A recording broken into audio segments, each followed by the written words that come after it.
네, 애저 900의 2부 SQL 데이터베이스 실습을 발표하게 된 신진식입니다. 발표 바로 시작하도록 하겠습니다. 일단 발표를 하기 전에 이렇게 화면과 같이 애저 포털 사이트로 로그인을 해줍니다. 로그인을 했으면 이제 검색창에 SQL 데이터베이스를 입력해줍니다.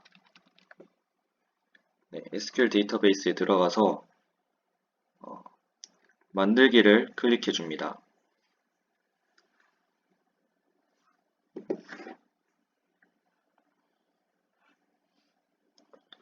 네, 만들기를 클릭하면 이제 SQL 데이터베이스 만들기 이렇게 나오면서 이제 기본 설정 창으로 넘어가게 되는데 이 기본 탭에서 리소스 그룹과 이 데이터베이스에 대한 데이터베이스 이름, 그 다음에 서버를 등록해 주도록 하겠습니다.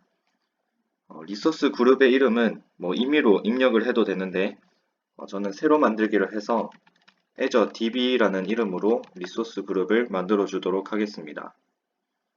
그 다음에 데이터베이스 이름은 이것도 임의로 입력해도 되는데 저는 db1하고 이제 서버를 새로 만들어 주도록 하겠습니다.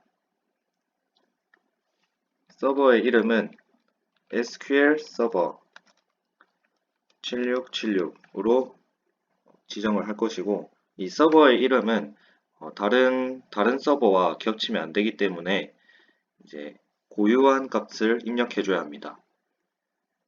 위치는 이것도 뭐 아무런 값이나 넣어도 되는데 저는 한국의 코리아 센터로 이제 위치를 잡도록 하겠습니다. 인증 방법은 이제 이 데이터베이스의 인증을 어떤 인증을 사용할 것이냐 이런 의미인데 저는 그대로 SQL 인증을 사용하도록 하겠습니다. 관리자 이름은 SQL 유저, 그다음에 패스워드는 PA W0RD1234로 이제 지정해 주도록 하겠습니다. 이렇게 했으면 이제 확인을 눌려서 서버를 만들어 줍니다. 네, 이러면 서버가 만들어졌고 나머지 값은 그대로 둔 다음에 네트워킹 탭으로 이동을 합니다. 네트워킹 탭에서는 공용 네트워크와 연결을 할 것인지 아니면 또 사설 네트워크와 연결을 할 것인지 이제 정할 수 있는데 저는 이 공용 네트워크로 연결하도록 이제 설정을 하겠습니다. 그 다음에는 이제 보안 탭으로 이동을 해줍니다. 보안 탭에서는 서버에 대한 보안을 어떤 식으로 할 것인지 이제 설정할 수 있는데 이 비용이 조금 듭니다. 그래서 지금은 연습하는 단계이기 때문에 저는 나중에 이제 선택하겠습니다. 그 다음에 추가 설정으로 이동합니다. 추가 설정에서는 뭐 데이터 원본과 그 다음에 데이터베이스 데이터 정렬, 그 다음에 유지 관리 기간 등을 설정할 수 있는데 이것도 비용이 들기 때문에 저는 샘플로 설정하도록 하겠습니다.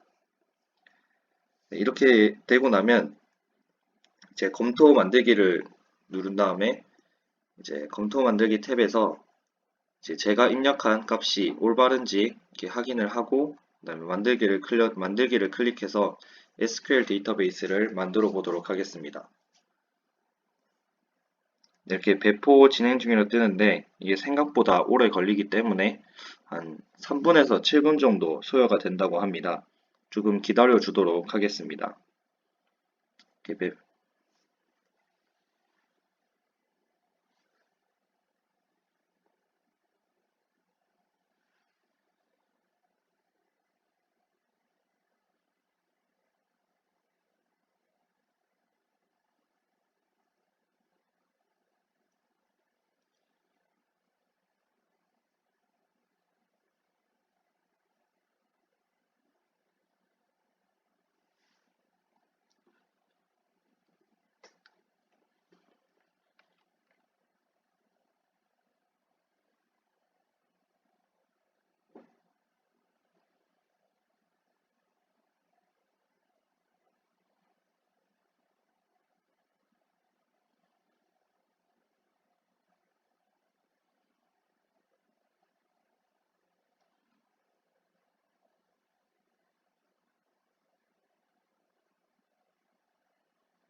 네, 이렇게 배포가 완료가 되면 리소스로 이동을 클릭해 줍니다.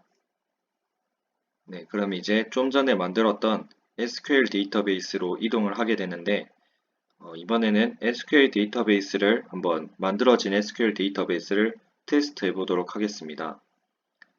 옆에 보면 이제 탭에 쿼리 편집기라는 탭이 있습니다. 이거를 클릭하면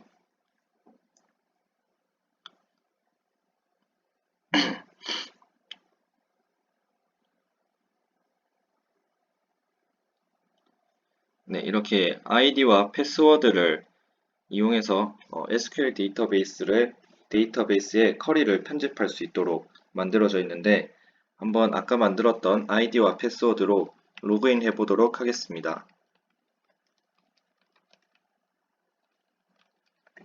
네, 암호를 입력해주고 확인을 누르면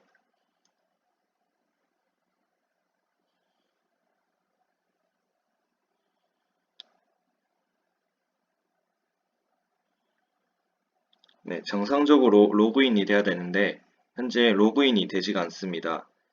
왜냐하면 이제 현재 만든 SQL 데이터베이스의 방화벽에 제가 지금 노트북으로 촬영을 하고 있는데 노트북이 가지고 있는 IP 주소가 이제 네트워크 방화벽에 허용된다는 정책이 없기 때문에 현재 SQL 데이터베이스의 쿼리를 작업할 수가 없습니다. 네, 그래서 로그인이 되지 않는 것이고 이 로그인을 하기 위해서 방화벽 설정을 조금 수정해 보도록 하겠습니다. 네, 쿼리 편집기 창을 닫아주고 다시 리소스로 이동해서 서버 방화벽 설정을 클릭해 줍니다.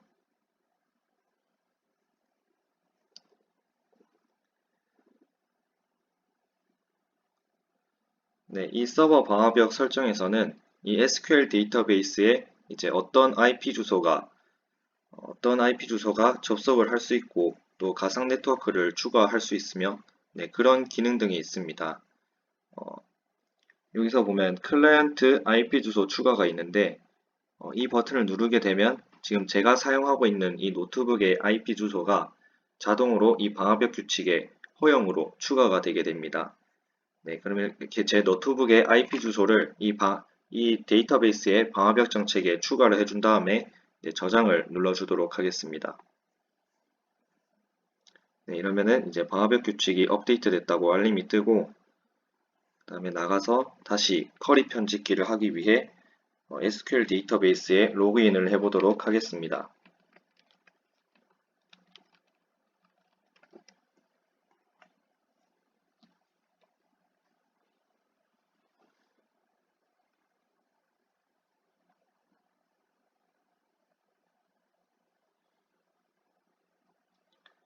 네, 이번에는 정상적으로 로그인이 되는 것을 확인할 수 있고 이 쿼리 창에 네, 다음과 같이 명령어를 입력하고 실행을 누르게 되면 이런 결과가 나오면서 이제 쿼리 성공이라는 메시지가 뜨게 됩니다.